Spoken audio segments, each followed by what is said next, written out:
करीब 10 साल पहले कुछ वैज्ञानिकों ने एक ऐसा फैसला लिया जो सुनने में बिल्कुल पागलपन लगता है। उन्होंने दर्जनों भैंसों जैसे दिखने वाले जंगली जानवर यानी बाइसन्स को एक बिल्कुल सूखी बंजर और उजड़ी हुई ज़मीन पर छोड़ दिया।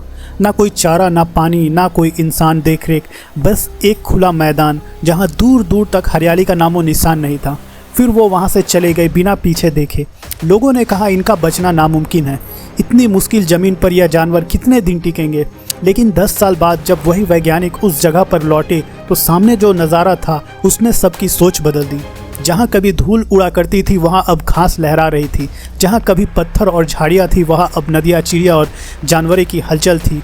ना मशीनें लगी, ना इंसानों ने कुछ किया, सिर्फ एक जानवर की वापसी ने एक मरे हुए इलाके को फिर से जिंदा कर दिया। पर यह हुआ कैसे? कैसे बाइसन ने वो कर दिखाया जो इंसान और सरकारें मिलकर भी नहीं कर पाई? सच्चाई जानकर आप हैरान रह जाओगे। कभी यह जमीन बाइसन की ही हुआ करती थी। हजारों नहीं करोड़ों बाइसन्स पूरे उत्तर अमेरिका के खुले मैदान में दौड़ते थे। लेकिन फिर आया इंसान। शुरुआत में सब कुछ संतुलन में था। बाइसन मैदानों के राजा थे और आदिवासी समुदायों के जान। इनका हर हिस्सा इस्तेमाल होता था। मांस को खाया जाता था, खाल से कपड़े बनते थे और हड्डियों से औजार। लेकिन फिर आए शिकारी और उनके साथ आए लालच और व्यापार।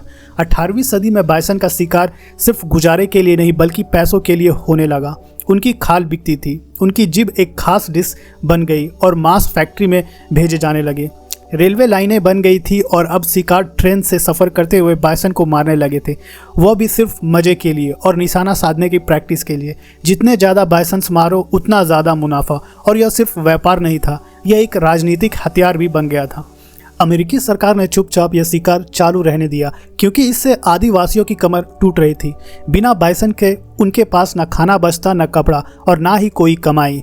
अगले 20 सालों में ही मैदानों से करोड़ों बाइसन साफ कर दिए गए।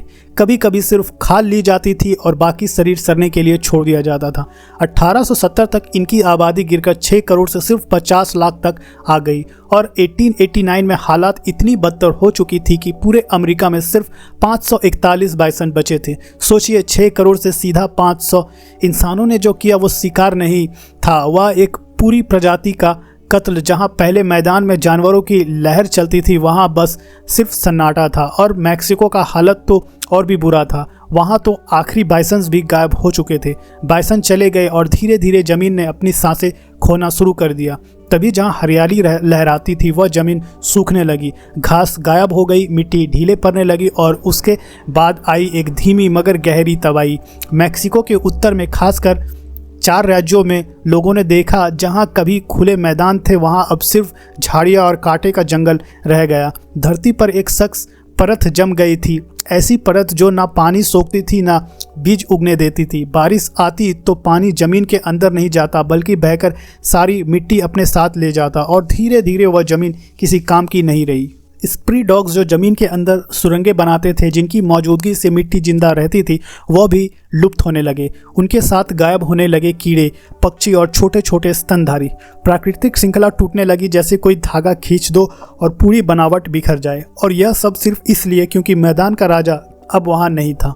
और फिर एक दिन इंसानों ने सोचा जिस जानवर को हमने मिटाया था शायद वही इस ज़मीन को बचा सकता है। साल 2019 में सिर्फ 13 बाइसन्स अमेरिका की पहाड़ियों से निकले और पहुंचे मैक्सिको के सबसे उजड़े इलाकों में।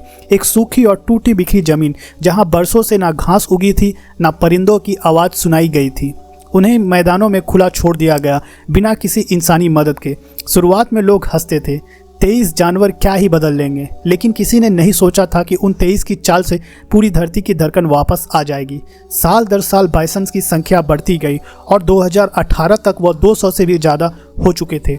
पर यह सिर्फ आंकड़े नहीं थे, यह थे चलते फिरते इकोसिस्टम इंजीनियर्स जो अपनी हर एक चाल से मिट्टी को तोड़ते, बीजों को फैलाते, पानी को ज़मीन में उतरने देते और एक मरी हुई ज़मीन को फिर से जीना सिखा दिया। जहां बाइसन चलते वहीं हरियाली लौटती। अब सवाल यह उठता है, आखिर बाइसन ऐसा क्या करते थे जो इंसान की कोई मशीन नहीं कर पाई? शुरुआत होती है उनके चलने से। बाइसन रोजाना मीलों चलते हैं, लेकिन वह बस घूमते नहीं, हर कदम के साथ वो धरती के सख्त परत को तोड़ते हैं और सूखी मिट्टी को सांस लेने देते हैं। बाइसन हमेशा अलर्ट रहते हैं और हमेशा चलते रहते हैं। वह कभी भी एक जगह ज़्यादा देर नहीं रुकते, इसलिए उनकी चाल से मिट्टी खुलती है लेकिन मरती नहीं। बारिश होती है तो पानी बहता नहीं बल्कि अंदर जाता है, और यही होता है वह पहला कदम जहां से धरती फिर से जीना शुरू करती है। लेकिन कहानी यही नहीं रुकती। जहां बाइसन जाते हैं वहां सिर्फ मिट्टी नहीं तोड़ते, वो अपने पीछे खाद छोड़ते हैं जो नाइट्रोजन, फास्फोरस और पोटेशियम से भरपूर होता है। एक रिसर्च के मुताबिक जहां बाइसन रहते हैं वहां की मिट्टी में नाइट्रोजन की मात्रा 40% ज़्यादा पाई गई। यानी जो काम इंसान ट्रैक्टर से करता है, बाइसन वह अपने सींग और चाल से कर दे जाते हैं। और फिर आता है उनका रोल करना, यानी मिट्टी में रगड़ना और लोटपोट होना।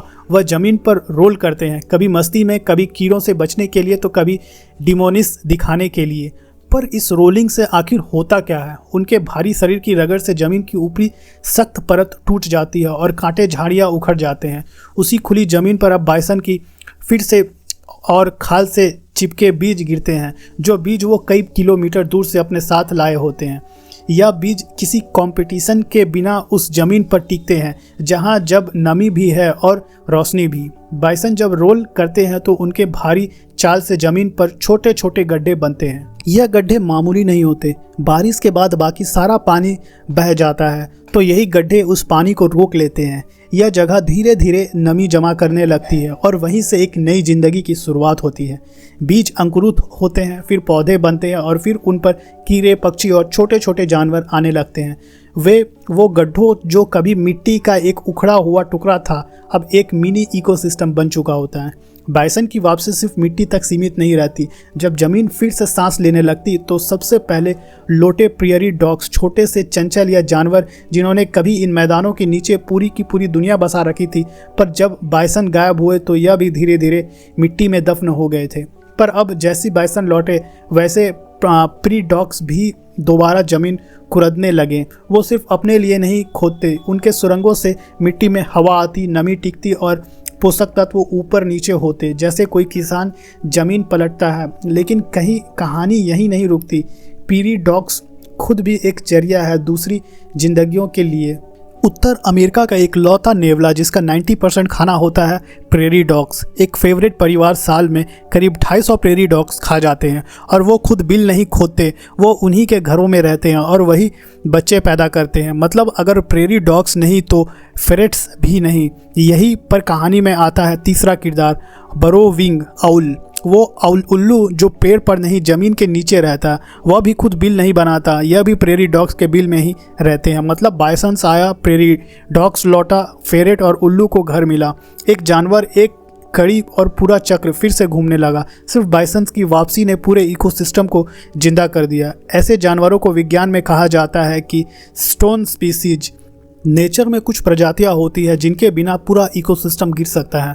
यह जानवर खुद ज़्यादा नहीं दिखते, पर उनके बिना जंगल, ज़मीन और ज़िंदगी तीनों अधूरी हो जाती है।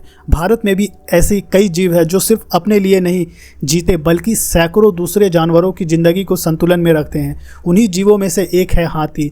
जब आप हाथी को देखते हैं तो ध्यान उसकी ताकत और साइज पर जाता है, लेकिन असल में वह जंगल का आकार देने वाला इंजीनियर है। वह बस पेड़ खाते नहीं है बल्कि तोड़ते भी है, पंगड़ियाँ बनाते हैं और छोटे जानवरों के लिए रास्ते खोलते हैं। चलते चलते ज़मीन खोलते हैं, बीज फैलाते हैं और पौधों तक धूप पहुंचाते हैं। रोज़ कई किलोमीटर सफ़र करके सैकड़ों बीज अपने मल के जरिए एक जंगल से दूसरे जंगल तक ले जाते हैं। यानी हाथी चलता है तो जंगल उगता है। अगर हाथी ना रहे तो घने जंगल एक घुटी हुई भीड़ में बदल जाएंगे, जहां ना धूप पहुंचेगी ना नए पौधे पनपेंगे।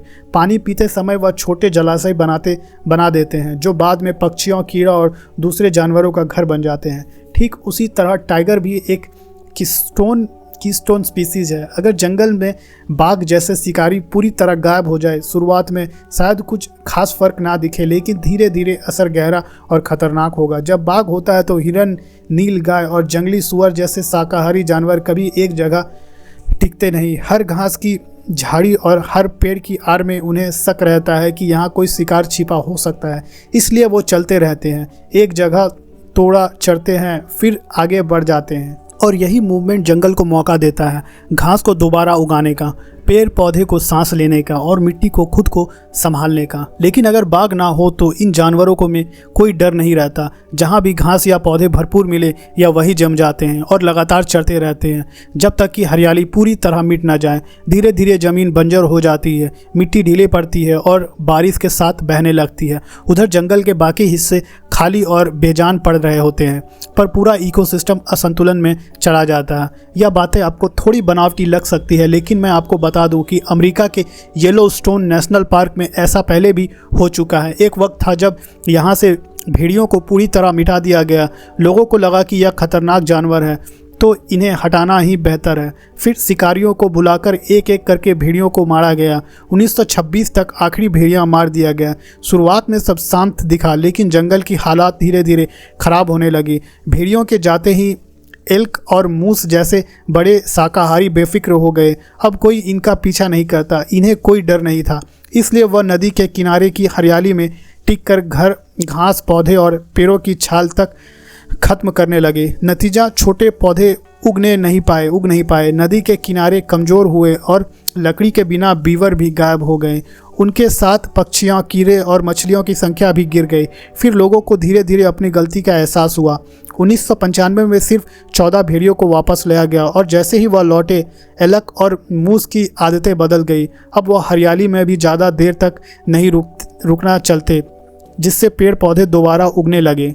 नदियों के किनारे मजबूत हुए, बीवर लौट आए, तालाब बने और उनमें मछलियां, मेढक वापस आए।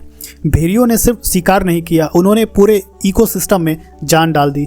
विज्ञान में इसे कहते हैं ट्रॉफी कैस्केड, जहां एक शिकारी का लौटना पूरे इकोसिस्टम की दिशा बदल देता है। दोस्तों, अगर आप इस वीडियो को यहाँ तक देखा है तो मुझे पूरा यकीन है कि आपको यह वीडियो भी काफ़ी पसंद आएगी। तो जल्दी से क्लिक करके इस वीडियो को भी ज़रूर देखें। साथ ही इस वीडियो को एक लाइक करें और चैनल को सब्सक्राइब करें। मैं मिलता हूँ आपसे अगले वीडियो में।